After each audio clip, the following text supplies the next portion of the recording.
Now we're gonna try Maggiano's Little Italy.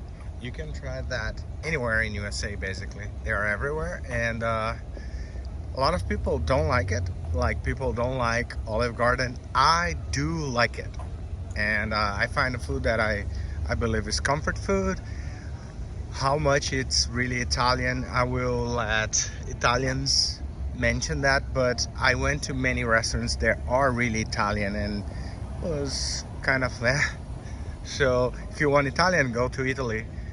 But here in USA, Maggiano's Little Italy is pretty decent, pretty good. I like it. So we have a lot. And nice thing that is funny is like Olive Garden and Maggiano's, they always smell like, I think it's Granado or Parmesan cheese. It has this kind of cheesy, and it's delicious. Take a look.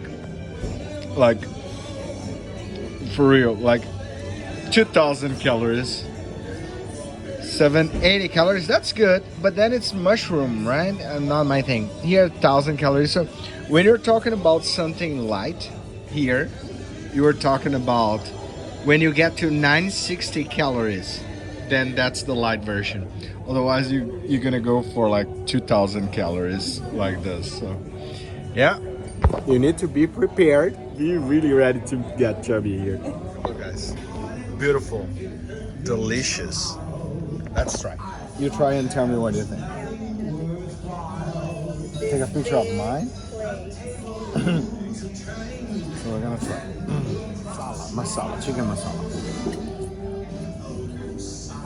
Spaghetti, delicious. The chicken with mushrooms. Approved again. Approved, guys.